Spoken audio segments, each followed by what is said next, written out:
नमस्कार, मैं दयाशंकर मिश्र।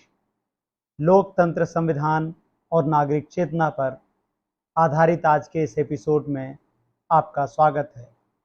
आपने हमारा पुराना वीडियो देखा होगा, केजरीवाल को कौन लाए थे। आपकी स्क्रीन पर इसकी झलक सामने आ रही है। केजरीवाल को लाने वाले कौन थे। आपने अगर यह वीडियो अब तक नहीं देखा है तो एक बार ज़रूर देखिएगा। हम इसका लिंक डिस्क्रिप्शन बॉक्स में शेयर कर रहे हैं। अब अपनी स्क्रीन पर आ रही इस तस्वीर को ध्यान से देखिए। इस तस्वीर में आपको केजरीवाल दिखाई दे रहे हैं और केजरीवाल के साथ कौन कौन से चेहरे आपको दिखाई दे रहे हैं, ध्यान से देखिए। आपको अरुण जेटली दिखाई दे रहे हैं, किरण बेदी दिखाई दे रही हैं, राजनाथ सिंह दिखाई दे रहे हैं, बीजेपी के वरिष्ठ नेता जसवंत सिंह दिखाई दे रहे हैं और वेंकैया नायडू दिखाई दे रहे हैं। आपको इस तस्वीर में कुछ और चेहरे ध्यान से देखने चाहिए जिनके नाम पर सबसे बड़ा छल रचा गया, अन्ना हजारे। इस तस्वीर में सुषमा स्वराज भी हैं, लाल कृष्ण आडवाणी भी हैं, लेकिन इस वक्त सुषमा जी अब इस दुनिया में नहीं हैं और लाल कृष्ण आडवाणी राजनीति के नेपथ्य में हैं। लेकिन इन सब लोगों की मौजूदगी आपको क्या बताती है? इनकी मौजूदगी बताती है कि अरविंद केजरीवाल किससे मार्गदर्शन ले रहे थे। अरविंद केजरीवाल के मार्गदर्शक कौन थे? अन्ना हजारे को किस तरह मुखौटा बनाकर सामने रखा गया और एक झूठ की फहरिस्त बनाई गई, एक कहानी बनाई गई। उस कहानी में बताया गया कि भारत भ्रष्टाचार से कैसे घिरा हुआ है और इन सब से कौन निकालेगा। तो अरविंद केजरीवाल सामने आते हैं और अन्ना हजारे को एक ऐसे नायक के रूप में पेश किया जाता है। उनके आसपास इस तरह से ताना बाना बुना जाता है कि जनता को कुछ भी नजर नहीं आता है। इस तस्वीर में जो नहीं है वो लोग कोई साधारण लोग नहीं हैं। इस तस्वीर में आपको नहीं दिख रहे हैं रामदेव। रामदेव जिन्होंने बाबा के भेष में आकर भारत की सबसे बड़ी आयुर्वेद की एक कंपनी बना ली, अरबों रुपए की कंपनी जिसका मालिक एक बाबा है। भारत में अर्थव्यवस्था ऐसे मोड़ पर आकर खड़ी हो गई है कि बाबा कंपनी चला रहे हैं और कंपनी चलाने वाले लोग कंपनियां बंद करके बाबा बनने जा रहे हैं। भारत से बड़ी संख्या में अरबपतियों का पलायन हो रहा है। अगर भारत में इतने अवसर हैं तो यह लोग देश छोड़कर क्यों जा रहे हैं? इस तस्वीर को ध्यान से देखने और समझने की जरूरत है, क्योंकि अरविंद केजरीवाल की राजनीति की चर्चा करते समय जो बातें हम आपसे बता रहे हैं, भारत में उस तरह की बात बोलने वाले लोग बहुत कम हैं। अरविंद केजरीवाल की आलोचना आपको कहां सुनने को मिलती है? अरविंद केजरीवाल की आलोचना कौन करता है? वह तमाम लोग जिनको आप आलोचकों की श्रेणी में बहुत आगे रखते हैं, वह सभी लोग भी आमतौर पर अरविंद केजरीवाल की वैसी आलोचना नहीं करते जैसी बीजेपी की करते हैं। आपके लिए जानना समझना बहुत जरूरी है कि अरविंद केजरीवाल बीजेपी का एक बाय प्रोडक्ट है। बीजेपी का एक ऐसा उपकरण है, एक ऐसा औजार है जो कांग्रेस को हटाने के लिए बखूबी इस्तेमाल किया गया।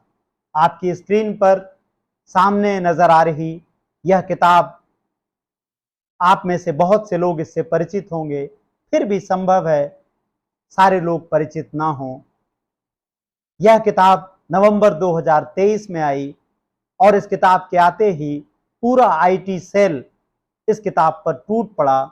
इस किताब को हासिल करना अमेजन के ज़माने में, फ्लिपकार्ट के ज़माने में मुश्किल हो गया। किताब के नकली लिंक बन गए और देखते ही देखते किताब को आउट ऑफ ऑर्डर बता दिया गया जबकि इस किताब का लेखक प्रकाशक स्वयं मैं ही हूं।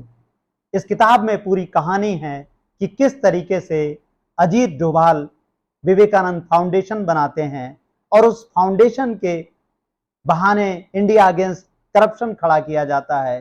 किस तरह से अजीत डोभाल विवेकानंद फाउंडेशन से रामदेव को जोड़ते हैं, किरण बेदी को जोड़ते हैं, कुमार विश्वास को जोड़ते हैं।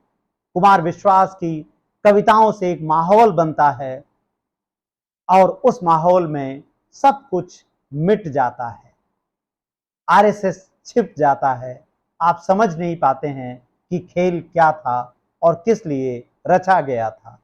ये जितने नाम हमने आपके सामने गिनाए, सभी का बीजेपी से रिश्ता था, संघ से रिश्ता था। अन्ना हजारे के नानाजी देशमुख से गहरे रिश्ते रहे हैं। आपको हमारी किताब में विस्तार से इस पर जानकारी मिलेगी अगर आप पढ़ना चाहें। तो कैसे अन्ना हजारे, कुमार विश्वास, अरविंद केजरीवाल, किरण बेदी सब मिलते हैं और बीजेपी के इन नेताओं का मार्गदर्शन लेते हैं, जो तस्वीर आपकी स्क्रीन पर है। तो यहां से पूरी कहानी बनती है और उस कहानी में छद्म राष्ट्रभक्ति है, गीत है, कविता है, नारेबाजी है, आरोप हैं।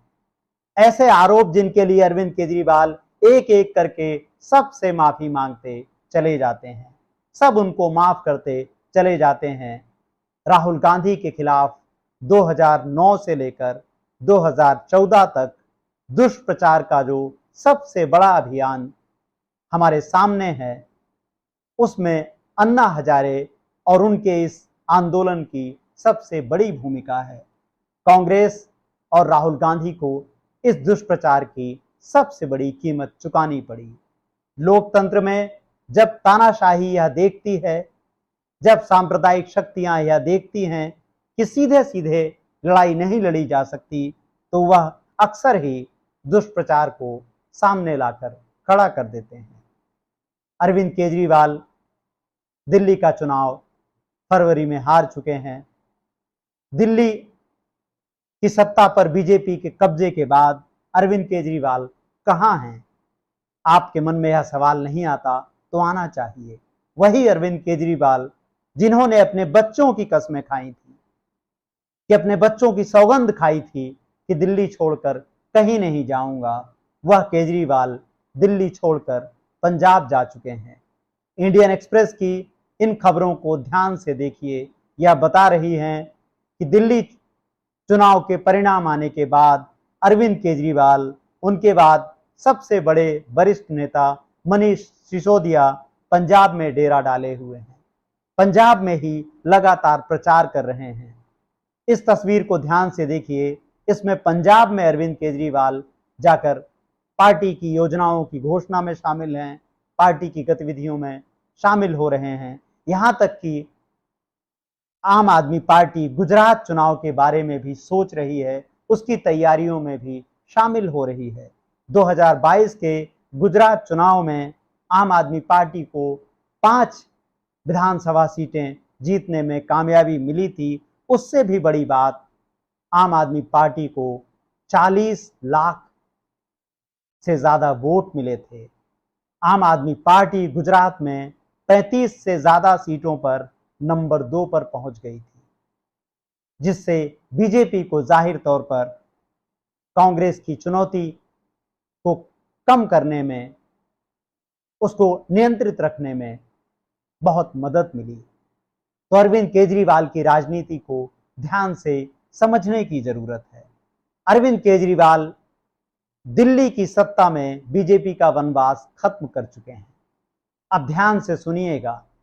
अरविंद केजरीवाल दिल्ली की सत्ता में बीजेपी का वनवास खत्म कर चुके हैं। अरविंद केजरीवाल गुजरात में जाकर यह सुनिश्चित करते हैं कि बीजेपी की सत्ता बनी रहे। अरविंद केजरीवाल गोवा में जाते हैं और परेशानी में घिरी बीजेपी सत्ता में वापसी कर लेती है। अरविंद केजरीवाल जहां जहां जाते हैं, वहां वहां पर बीजेपी को सीधे तौर पर मदद मिलती है। पंजाब में बीजेपी सीधे तौर पर अकेले के दम पर कभी सत्ता में नहीं आ पाई।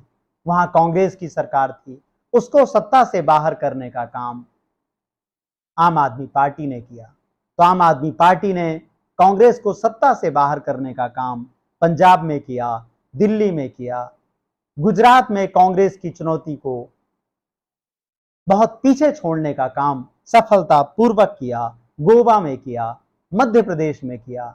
उन सभी जगहों पर जहां कांग्रेस मजबूती से खड़ी हो सकती थी या बीजेपी को मुश्किल आ सकती थी, आम आदमी पार्टी उनकी संकट मोचक है।